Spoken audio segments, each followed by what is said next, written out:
Welcome to YOYO TV. గతంలో బీఆర్ఎస్ ధరణి అంటే ఇప్పుడు కాంగ్రెస్ భూభారతి అంటుంది. ధరణి స్థానంలో భూమాతను తెస్తామని గత ఎన్నికల మేనిఫెస్టోలో కాంగ్రెస్ హామీ ఇచ్చింది. ఇందులో భాగంగానే భూ సమస్యల నివారణకు తెలంగాణ ప్రభుత్వం నూతన రెవెన్యూ చట్టం తీసుకొచ్చింది. మరి నిజంగానే ధరణి పోర్టల్తో సమస్యలు ఉన్నాయా అంటే అవును, ఉన్నాయి. ఓ 10 ఏళ్ల క్రితం భూమి అమ్మేసిన వ్యక్తికి సడన్గా అతని పేరు మీదకి ఆ భూమి వచ్చి చేరింది. అది మ్యాజిక్ కాదు, ఒక యథార్థం. భూమి తన పేరు మీదే ఉందనుకుని గుండెల మీద చేతులేసుకుని హాయిగా నిద్రపోతున్న వ్యక్తికి తమ పేరు మీదే భూమి లేదని తెలిసింది. పోనీ ఎవరైనా కబ్జా చేశారా అంటే లేదు, కానీ అతని పేరు మీద భూమి లేదంతే. ఇవి చిన్న సమస్యలేం కాదు. ఎందుకంటే గతంలో 2019లో తహసీల్దార్ విజయారెడ్డిపై పెట్రోల్ పోసి సజీవ దహనం చేశారు. కారణం భూ సమస్య. దశాబ్దాలుగా కొనసాగుతున్న ఈ సమస్యను ఎవరూ తీర్చలేకపోతున్నారు. వైఎస్ రాజశేఖర రెడ్డి, కేసీఆర్ ఈ సమస్యలను తీర్చడంలో విఫలమయ్యారు. మరి ఇప్పుడు రేవంత్ సర్కార్ భూభారతితో భూ సమస్యలు తీరుతాయా? ఇంతకీ ధరణితో వచ్చిన ఇబ్బందులేంటి? భూభారతి చట్టంతో దొరికే పరిష్కారాలేంటి? వీటితో పాటు భూభారతి గురించి మరిన్ని ఆసక్తికర అంశాలను యోయో వ్యూ ద్వారా తెలుసుకుందాం.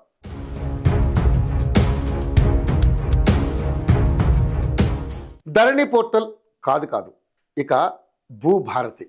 అధికారంలోకి వస్తే ధరణిని బంగాళాఖాతంలో కలుపుతామని కాంగ్రెస్ హామీ ఇచ్చింది. ధరణి స్థానంలో భూమాత పోర్టల్ తీసుకొస్తామని చెప్పింది. కానీ చాలా రాష్ట్రాల్లో భూమాత పేరు ఉండడంతో భూభారతిని తీసుకొచ్చినట్టుగా ప్రకటించింది. ఇందులో భాగంగానే రికార్డ్ ఆఫ్ రైట్స్ 2020 చట్టాన్ని రద్దు చేసి కొత్తగా ROR 2024 చట్టాన్ని తీసుకొచ్చారు.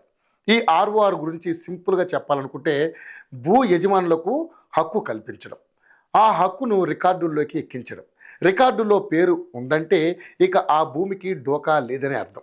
అందుకే ROR చట్టానికి అంత ప్రాధాన్యత ఉంది. ఇంతకీ కొత్త ROR చట్టంతో సమస్యలకు పరిష్కారాలు దొరుకుతాయా అంటే రాష్ట్ర ప్రభుత్వం ఖచ్చితంగా దొరుకుతాయని అంటుంది. మరీ ముఖ్యంగా ROR 2020 కారణంగా కోర్టుల చుట్టూ తిరుగుతున్న రైతులు కొన్ని వేల మంది ఉన్నారు. కారణం ROR 2020 చట్టం ప్రకారం ఏదైనా భూ సమస్యను కలెక్టర్ రిజెక్ట్ చేస్తే ఇక అంతే, సరాసరి కోర్టుకు వెళ్లాల్సిందే. ఉదాహరణకు ధరణి పోర్టల్ ద్వారా రిజిస్ట్రేషన్ జరిగితే వెంటనే మ్యూటేషన్ కూడా జరిగిపోతుంది. ఇంతవరకు బాగానే ఉన్న పొరపాటున ఏదైనా తప్పు జరిగితే మాత్రం దానికి పరిష్కారం చూపే వ్యవస్థే లేదు. ఇది ఒక్కటనే కాదు, చాలా సమస్యలకు పరిష్కారం చూపే వ్యవస్థలే లేవు. ఇది వరకు తహసీల్దారు దగ్గర భూ సమస్య తేల్చుకునేవారు, అక్కడ కాకపోతే RDO దగ్గర, అక్కడ పరిష్కారం దొరకకపోతే కలెక్టర్ దగ్గరికి వెళ్ళేవారు. కానీ ROR 2020 ప్రకారం డైరెక్టుగా కలెక్టర్ దగ్గరికే వెళ్ళాలి. అక్కడ పరిష్కారం దొరకకపోతే మాత్రం కోర్టుకే వెళ్లాల్సి ఉంటుంది. ఇలా దాదాపు 3 లక్షల కేసులు కోర్టులో పెండింగ్లో ఉన్నాయి. ఒకసారి కోర్టుకు వెళ్ళామంటే దాదాపుగా వారాలు, నెలల పాటు కోర్టుల చుట్టూ తిరగాల్సిందే. ఒక్కోసారి ఆర్డర్ కోసం ఏళ్ల పాటు ఎదురు చూడాల్సిందే. వీటికి తోడు కోర్టు ఫీజులు, లాయర్లకు ఫీజులు చెల్లించాలి. సాధారణ రైతుకు ఇదంతా తలకు మించిన భారమే అని చెప్పాలి. యూజర్ ఫ్రెండ్లీ గవర్నెన్స్ ఉండాల్సిన చోట ఇంత భారం ఉండకూడదు. అందుకే కొత్తగా ROR 2024 చట్టాన్ని తీసుకొచ్చామని రేవంత్ సర్కార్ అంటోంది. భూముల రిజిస్ట్రేషన్లో కానీ మ్యూటేషన్ విషయంలో కానీ ఏదైనా వివాదం వస్తే అప్పీల్ చేసుకోవచ్చు. ఆ అప్పీల్లో న్యాయం జరగలేదనుకుంటే రివిజన్కు వెళ్ళొచ్చు. సపోజ్ తహసీల్దార్లు, RDOలు తీసుకునే నిర్ణయాలపై అప్పీల్ కోసం కలెక్టర్ లేదా జాయింట్ కలెక్టర్ దగ్గరికి వెళ్ళొచ్చు. మరోసారి అప్పీల్ చేసుకోవాలనుకుంటే chief commissioner of land administration CCLA దగ్గరికి వెళ్ళొచ్చు. అప్పీల్లో కానీ రివిజన్లో కానీ ఎవరు ఎలాంటి నిర్ణయం తీసుకున్నా ఆ ఆదేశాలను రాతపూర్వకంగా ఇవ్వాలి. ఇవన్నీ ROR 2020 చట్టంలో లేవు. సో అప్పీల్, రివిజన్కు అవకాశం ఇస్తే భూ సమస్యలన్నీ దాదాపుగా పరిష్కారం అయ్యే అవకాశం ఉంటుంది. ఇది ఎలా చేయాలనే విషయాలు ఇప్పటి వరకు డేటా ఎంట్రీలో చిన్న తప్పు దొర్లినా సరే వాటిని సవరించకుండా నేరుగా కోర్టులోనే తేల్చుకోండి అంటూ తహసీల్దార్లు, కలెక్టర్లు లిఖితపూర్వకంగా రాసిచ్చేవారు. సో రైతులకు కానీ సామాన్యులకు కానీ కోర్టుకు వెళ్ళడం తప్ప మరో మార్గం లేకుండా పోయింది. కొత్త చట్టం ROR 2024 ప్రకారం కేవలం వారం రోజులలోపే 2,36,000 పెండింగ్ దరఖాస్తులకు క్లియరెన్స్ వస్తుందని ప్రభుత్వం అధికారులు సైతం చెబుతున్నారు. ROR 2024 చట్టం వల్ల జరిగే అతిపెద్ద ప్రయోజనం ఇదే. అయితే దరఖాస్తుల క్లియరెన్స్ కోసం 9,36,000 మంది ఎదురు చూస్తున్నారు.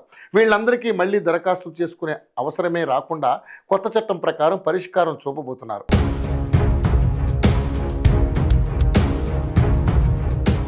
అంతేకాదు, సాదా బైనామాల విషయంలో ఇంకా ఎవరైనా దరఖాస్తు చేసుకోకపోతే మళ్ళీ అప్లికేషన్లు స్వీకరించే వెసులుబాటు కొత్త చట్టంలో కల్పించారు.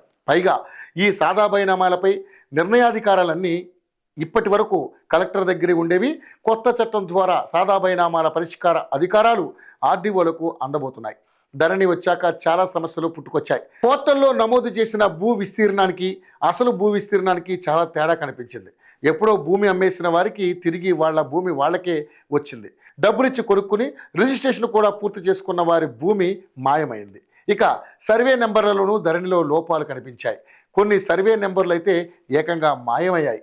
ప్రభుత్వ భూములు, ప్రైవేటు ఆస్తుల వివరాలు, నమోదులు కూడా చాలా తేడాలు కనిపించాయి. వీటన్నింటికీ కొత్త చట్టంలో పరిష్కారం లభించనుంది. భూ సమస్యలన్నింటికీ కారణం భూ సర్వే చేయకపోవడం. ఆ ఒక్క సర్వే చేస్తే చాలు, దాదాపుగా 99% భూ సమస్యలన్నీ తీరిపోతాయి. మరి చేస్తే పోలే అంటే చెప్పడం ఈజీనే, చేయడమే చాలా కష్టం. భూ సర్వేను పర్ఫెక్ట్గా చేయాలంటే ఇప్పుడున్న టెక్నాలజీ ప్రకారం కనీసం 2 ఏళ్ళు పడుతుంది. పైగా అధికార యంత్రాంగాన్ని కూడా పెద్ద ఎత్తున ఉపయోగించాల్సిన అవసరం ఏర్పడుతుంది. దాదాపుగా 1000 కోట్ల రూపాయల వరకు ఖర్చు చేయాల్సి ఉంటుంది. అందుకే భూ సర్వే విషయంలో ప్రతి ప్రభుత్వం వెనకడుగు వేస్తుంది. వైఎస్ రాజశేఖర రెడ్డి హయాంలో భూభారతి పేరుతో భూ సర్వే చేయాలనుకున్నారు. 2018లో చంద్రబాబు ప్రభుత్వం భూసేవ పేరుతో సర్వే చేయాలనుకున్నారు. కానీ అవేవీ పట్టాలెక్కలేదు. ఆశ్చర్యం ఏమిటంటే ఇప్పటికీ నిజాం కాలంలో చేసిన భూ సర్వేనే వాడుతున్నారు. నిజాం పాలనలో షత్వార్ పేరుతో 1936లో భూ సర్వే చేశారు. ఇప్పటికీ 84 ఏళ్లు దాటింది. అప్పటి నుంచి ఏ ఒక్క ప్రభుత్వం కూడా ఈ భూ సర్వేను పూర్తి స్థాయిలో జరిపించింది లేదు. తెలంగాణలో భూముల సమస్యకు ప్రధాన కారణం సరిహద్దు గొడవలే. రికార్డుల్లో ఒక విస్తీర్ణం ఉంటుంది, వాస్తవంలో విస్తీర్ణంలో తేడా ఉంటుంది. ధరణిలో ఎక్కువ శాతం పరిష్కారం కాని సమస్యలన్నీ ఇవే. సో భూభారతి పేరుతో కొత్త చట్టం తీసుకొచ్చినా సరే సమస్యలన్నీ పరిష్కారం కావాలంటే ఖచ్చితంగా భూ సర్వే చేయాలని కొంతమంది అంటున్నారు. ప్రస్తుతం భూ రికార్డులన్నీ అస్తవ్యస్తంగా ఉండడం వల్లే ప్రతి గ్రామంలో వందల్లో భూ సమస్యలు ఉన్నాయి. 9 లక్షల సాదా బైనామా దరఖాస్తులు పెండింగ్లో పెట్టారు. నిషేధిత జాబితాలోని లక్షలాది ఎకరాలు పట్టా భూములు ఉన్నాయి. 25 లక్షల ఎకరాల అసైన్డ్ భూముల సమస్యలు తీర్చలేకపోతున్నారు. సర్వే చేయని కారణంగానే 10 లక్షలకు పైగా కౌలుదారుల గుర్తింపు జరగడం లేదు. వేల మంది ఆదివాసీలు, గిరిజనులకు పోడు భూములు పట్టాలు దక్కడం లేదు. ప్రస్తుత భూ సమస్యలకు అసలైన పరిష్కారం భూ సర్వేనే అన్నమాట. ధరణి విషయంలో జరిగిన అతిపెద్ద మిస్టేక్ రూల్స్ను తయారు చేయకపోవడం. సమగ్రమైన చట్టం తీసుకొద్దామని చెప్పిన గత ప్రభుత్వం ఎప్పటి వరకు రూల్స్ ఫ్రేమ్ చేయలేదు. దాని కారణంగానే ఎన్నో తప్పులు జరిగాయి. ప్రస్తుతం భూభారతి చట్టానికి కూడా ఇంకా రూల్స్ ఫ్రేమ్ చేయలేదు. కాకపోతే 3 నెలల్లో రూల్స్ తయారు చేస్తామని మంత్రి పొంగులేటి శ్రీనివాసరెడ్డి చెబుతున్నారు. ఆల్రెడీ ధరణి విషయంలో జరిగిన తప్పులను భూభారతిలో సరిదిద్దే ప్రయత్నం జరిగిందని రేవంత్ ప్రభుత్వం అంటోంది. ధరణి అర్థం కాక అందులోని సాంకేతిక సవాళ్ల కారణంగా మధ్యవర్తులపై ఆధారపడవలసి వచ్చింది. ఫలితంగా సామాన్యులకు ఖర్చులు పెరిగాయి, రైతులను దోపిడీ చేశారు. ధరణి అనేది డిజిటల్ ప్లాట్ఫామ్ అయినా సరే రిజిస్ట్రేషన్, టైటిల్ డీడ్స్, యాజమాన్య బదిలీల విషయంలో అధికారులకు అడ్డంకులు వచ్చేవి.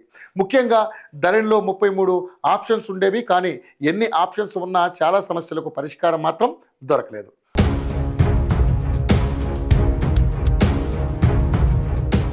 భూభారతి చట్టంలో 33 ఆప్షన్స్ బదులు 6 ఆప్షన్స్ మాత్రమే తీసుకొచ్చారు. ఇక మాన్యువల్గా పహానీలో 32 కాలమ్స్ ఉండేవి.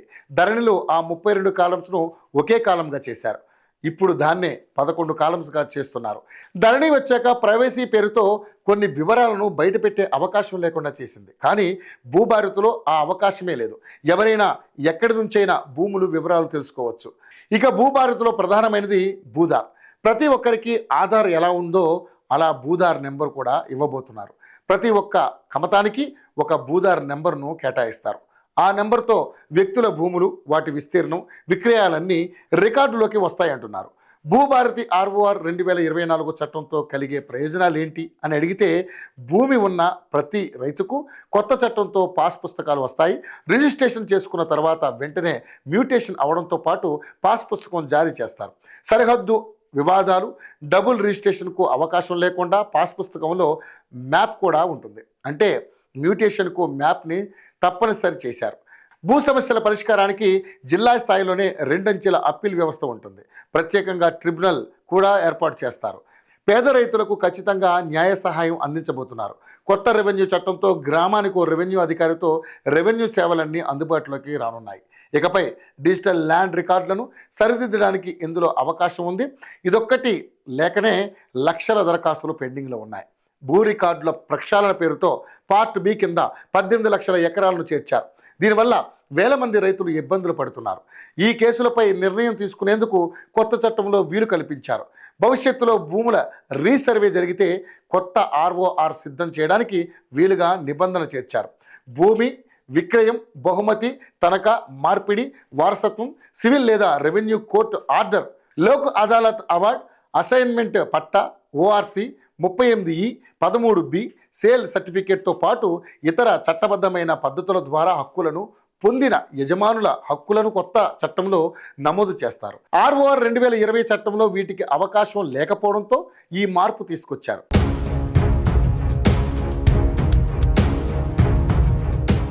ఉదాహరణకు 13B, 38E, ఓఆర్సి, లావణి పట్టా వంటి మార్గాల్లో భూమి వచ్చినప్పుడు పాస్ పుస్తకాలు పొందే అవకాశం పాత చట్టంలో లేదు.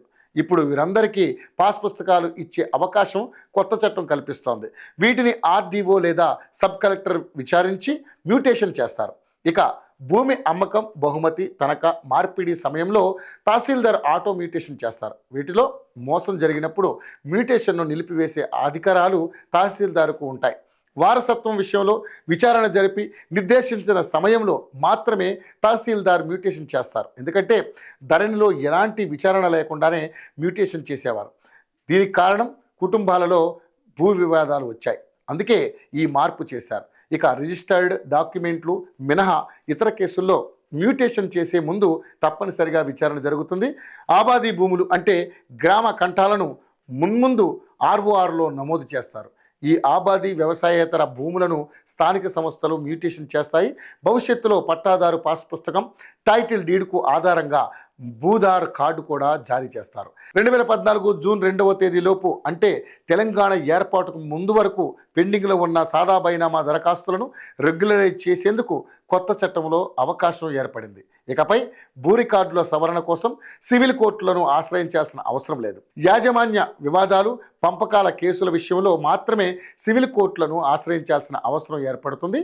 ఆర్ఓఆర్ ఆధారంగా పహానీలో నమోదు చేయాల్సి ఉంటుంది. అంటే ఆర్ఓఆర్ 2020 చట్టంలో ఉన్నట్లుగా గ్రామ రికార్డులను ఆర్ఓఆర్కు లింక్ చేసే అవకాశం లేదు. ఓవరాల్గా చూసుకుంటే కాంగ్రెస్ ప్రభుత్వం ఈ కొత్త చట్టం తీసుకురావడానికి పెద్ద కసరత్తే జరిపింది. మేధావులు, ప్రజాప్రతినిధులు, ఉద్యోగులు, ప్రజల నుండి అభిప్రాయాలను తీసుకుంది. బీఆర్ఎస్ నుంచి మాజీ మంత్రి హరీష్ రావు, మాజీ ఎంపీ వినోద్ అభిప్రాయాలను కూడా తీసుకుని కొత్త చట్టం రూపొందించారు. ఈ కొత్త చట్టం సక్సెస్ అవుతుందా లేదా అనేది మరో 3 నెలల తర్వాత చట్టం అమల్లోకి వచ్చాక రైతులు ఇచ్చే ఫీడ్బ్యాక్ ఆధారంగానే ఉంటుంది.